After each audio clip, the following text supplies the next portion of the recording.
트위치의 악재는 아프리카TV의 급등을 만들고 있습니다. 그리고 같은 방송 관련 주식이지만 CJ ENM은 목표가 하락 리포트가 나오고 있는데요. 어떤 일이 있는지 황금 거북이와 함께 분석을 시작해 보겠습니다. 그럼 함께 가시죠.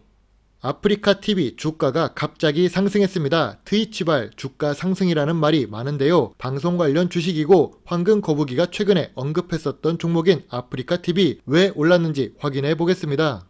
결국 우려했던 일이 일어났답니다. 방금 뜬 트위치의 충격의 공지 내용인데요. 한국 시청자에 대한 VOD 기능 중단을 발표한 트위치입니다. 아무래도 VOD 서비스가 없다면 아프리카TV로 사용자가 유입될 가능성이 높아지겠지요. 그래서 주가가 상승한 것으로 볼 수 있습니다. 이전 영상에서도 황금 거북이가 저평가 구간이라고 이야기했었던 아프리카TV입니다. 아프리카TV는 주가가 계속 상승하는 모습을 보여주고 있었는데요. 물론 고평가 영역에서는 너무 주가가 과도하게 상승했다고 생각했었습니다. 지금은 충분히 저평가 구간이라고 보고 있는 황금 거북이입니다. 아프리카TV 분석 영상에서 이미 언급했지만 아프리카TV는 역사가 긴 IT 서비스 회사입니다. 아프리카TV의 재무제표를 보더라도 매출과 영업이익이 꾸준하게 상승하는 모습을 볼 수 있었는데요. 코로나 같은 상황에서는 오히려 비대면의 영향으로 주가가 더 올랐었던 아프리카TV입니다. 고점 대비 60% 이상 하락했기 때문에 지금도 매수 의견은 유효합니다.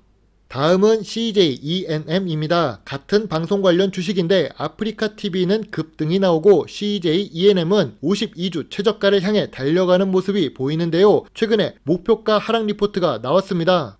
CJ ENM은 티빙, 피브스, 시즌 적자 여파에 목표가 하락 리포트를 제시하는 하나증권입니다. 삼성증권에서도 영업이익 70%가 급감했기 때문에 목표 주가를 하락시킨다고 하는데요. 이미 2022년 내내 주가가 하락했었던 CJ ENM입니다. 그런데 증권사에서는 이제 와서 목표가 하락 리포트를 제시하는데요. 2022년 초반에 제시했다면 개인 투자자들은 손해를 덜 봤을 것입니다. 이미 하락할 대로 하락하고 하락 추세가 감소되는 와중에 목표가 하락 리포트가 나오고 있는 중이죠. 그럼 목표가 하락 리포트가 나올 만큼 CJ ENM의 재무제표가 완전히 나빴던 것은 아닌데요. 5년 연속 단기 순이익을 기록할 만큼 건실한 회사는 맞습니다. 다만 2022년 들어와서 영업이익은 발생했지만 단기 순손실을 기록한 상태입니다. 최근에 손실이 발생한 이유가 무엇일까요?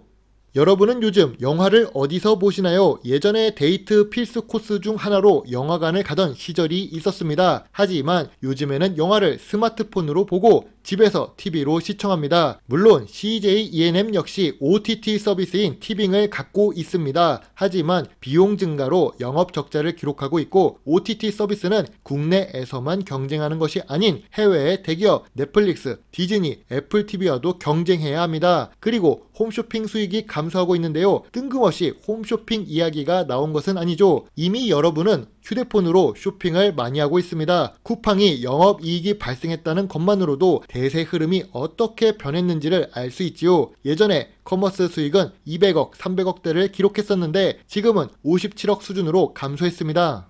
직접적으로 연관된 회사는 아니지만 같은 계열사에 속한 CJ CGV를 보면 CJ ENM 주가가 왜 안 좋은지를 알 수 있습니다. CJ ENM에서 영화를 열심히 만들어도 보는 영화관에서 직접 가서 영화를 보는 사람들이 줄었죠. 재무제표만 보더라도 2021년부터 얼마나 어려운 시기를 겪고 있는지를 알 수 있습니다. 다행스럽게도 2022년 3분기에 엔데믹의 영향으로 영업이익을 기록하기 시작했는데요. 하지만 해외 시장에서도 영화관에 가는 사람들보다 집에서 영화를 보는 사람들이 많아지고 있다는 것을 쉽게 알 수 있지요.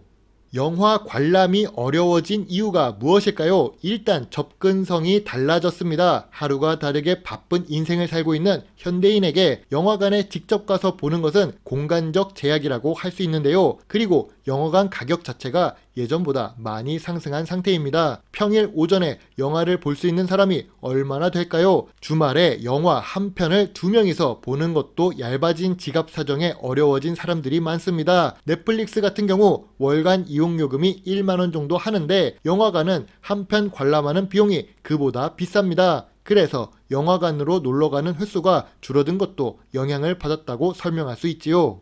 CJ ENM에서 목표가 하락 리포트가 나왔지만 그래도 재무제표는 괜찮은 편입니다. 코로나가 없었던 2019년의 주가를 보더라도 괜찮았다는 것을 알 수 있는데요. 지금 주가가 코로나가 발생했던 시기보다 낮아졌기 때문에 단기적으로 저점 매수세가 들어올 수 있습니다. 그리고 목표가 하락 리포트는 황금 거북이가 좋아하는 매수 신호 중 하나이지요.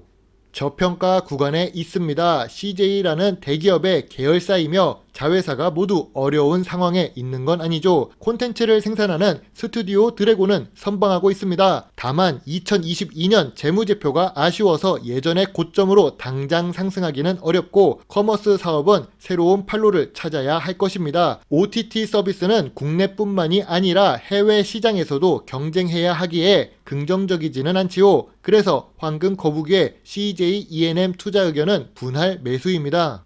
오늘 글씨체가 변했다고 생각하시는 분도 계실 겁니다. 해외에 있는데 가져온 노트북이 망가져서 급하게 다른 노트북을 구입했습니다. 아직 익숙하지 않아서 조금 어렵지만 주가가 반등할 때 노트북이 망가져서 다행이라고 생각합니다. 악재가 온 후에 호재가 오듯 저에게도 좋은 일이 곧 오겠지요. 물론 투자의 책임은 매수, 매도 단추를 누른 본인에게 있다는 것을 잊지 말아주세요. 좋은 하루 보내세요. 배당주 주식 유튜버 황금 거북입니다. 감사합니다.